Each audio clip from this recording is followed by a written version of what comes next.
Vaksin yang digunakan itu aman apa tidak?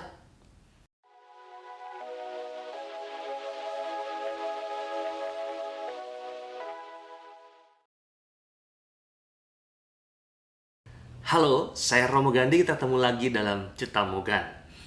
Melanjutkan dari part yang pertama, part kedua, part ketiga, sekarang kita masuki part yang keempat. Pembicara kali ini adalah Profesor Dr. Kusnandi Rusmil, Ketua Tim Riset Uji Klinis Vaksin COVID-19 Universitas Padjadjaran. Vaksin yang digunakan itu aman apa tidak? Anda yang bertanya-tanya itu, mari kita simak video kali ini. Semoga bermanfaat bagi kita semua. Salam. Assalamualaikum warahmatullahi wabarakatuh.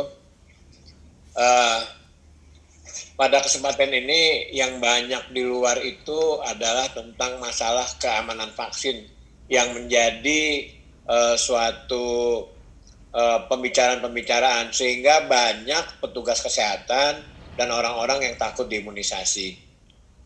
Perlu kami jelaskan di sini, tadi udah dikatakan bahwa imunisasi itu bukan hal yang baru, sudah lama. Nah, vaksin yang kita gunakan ini adalah vaksin inactivated, jadi vaksin yang dimatikan. Nah, vaksin yang dimatikan ini dari dulu kita udah pakai itu. Jadi kita udah pakai difteri, itu udah pakai kuman yang dimatikan, pertusis, hepatitis B. Nah, itu semuanya oleh vaksin yang dimatikan. Saya ingin mengambil contoh ya dengan hepatitis B. Kejadian hepatitis B kalau terjadi ada efek samping dari 1 juta dosis itu kemungkinan yang terjadi anafilaksis shock ya, anafilaksis ya. Ya, yang terjadi anafilaksis shock itu kurang lebih 1 sampai 2 orang.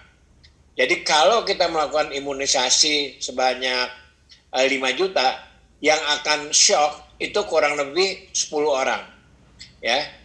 Nah, sehingga memang pemerintah sudah melakukan antisipasi dengan melakukan bahwa setiap penyuntikan itu ada 4 tempat. Yang pertama adalah pendaftaran, yang kedua adalah ditanya tentang penyakitnya, yang ketiga itu disuntik, yang keempat udah itu tunggu 30 menit.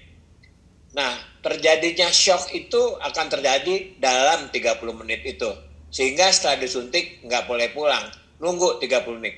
30 menit. Makin cepat terjadinya, maka itu makin berat shocknya. Sudah diantisipasi oleh pemerintah bahwa begitu suntik itu tunggu 30 menit dan di sana udah disiapkan alat-alat untuk emergensi. Ya, alat-alat untuk kalau terjadi shock. Semua tempat penyuntikan udah siap dan juga udah ada sarana transportasi untuk membawa ke puskesmas atau membawa ke rumah sakit. Nah, itu yang harus kita inikan ya. Yang harus kita kepada orang bahwa vaksin ini sangat aman ya, karena kita udah pakai udah lama vaksin yang inactivated. Sebetulnya saya sudah membuat suatu PowerPoint berisi ada 40 untuk dibagikan ke semua yang akan saya kirim kepada Pak Ipong ya. Jadi tolong dikirim. Jadi saya nggak akan membahas untuk sebagai udah saya buat nanti Pak Ipong tolong dikirim kepada yang hadir di sini supaya sebagai bahan untuk memberi penerangan kepada masyarakat ya, kepada masyarakat untuk supaya orang-orang nggak takut divaksin, orang-orang takut udah bilang itu ada yang pingsan, betul ada yang pingsan, kemungkinan pingsan itu dari 1 juta itu memang ada 2 orang. Jadi kalau 5 yang di 5 juta yang diimunisasi kemungkinan pingsan 10. Itu udah secara statistik memang begitu ya. Karena memang itu tergantung daripada hipersensitif seseorang terhadap jenis terhadap vaksin tersebut ya. Semua vaksin sama seperti itu ya. Dan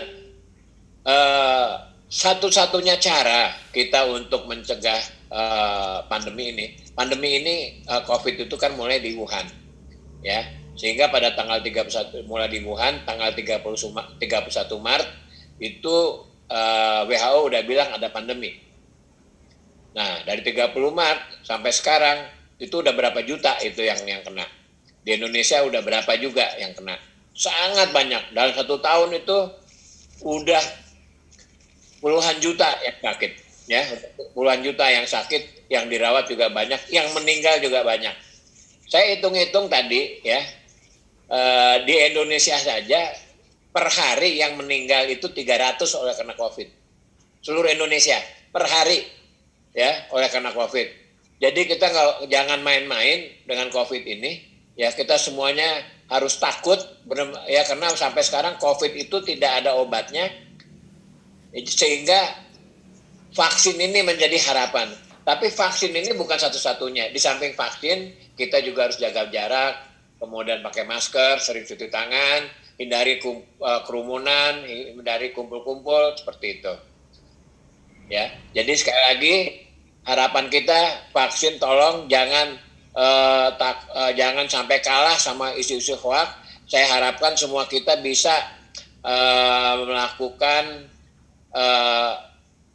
melakukan perlawanan terhadap yang melakukan hoax itu. Ya nanti saya berikan ada presentasi saya yang akan saya kirim kepada Pak Ipong. Demikian dari saya, nanti kalau ada tanya jawab saya akan tambahkan. Terima kasih. Wabillahi taufiq wal hidayah. Wassalamualaikum warahmatullahi wabarakatuh.